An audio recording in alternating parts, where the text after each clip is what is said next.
আসসালামু আলাইকুম, কেমন আছেন সবাই? আলহামদুলিল্লাহ আমি অনেক ভালো আছি।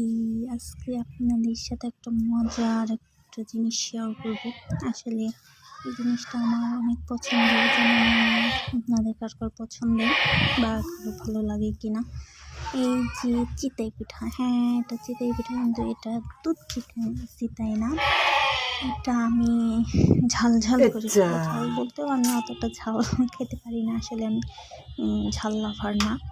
আমি আসলে খুব বেশি ঝালও খাই না, আবার খুব বেশি মিষ্টিও খাই না। আমি সব কিছুর মধ্যে ব্যালেন্স নিয়ে চলার চেষ্টা করি।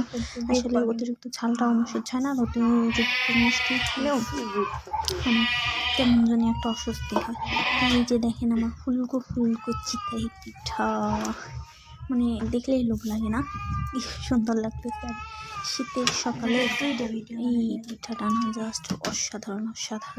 আসলে এটাকে সবাই চিতইও বলে না, কেউ কাচি ঠোকানো বলে। কেন নিজে দেখেন এটা ইয়েতে তোলা হচ্ছে, আসলে এটা কাচি না, এটা হাসিতে তোলা হচ্ছে। তো সেই জন্য অনেকে বলে যে কাচি ঠোকানো পিঠা। তো আপনাদের কোন জায়গায় কি নামে ডাকে সেটা অবশ্যই বলবেন। এই তো আমার পিঠা আমার কাছে চলে এসেছে, মানে এত ভালো লাগতেছে, মানে এখন আবার খেতে ইচ্ছা করতেছে, মনে হচ্ছে যে আবার খাই।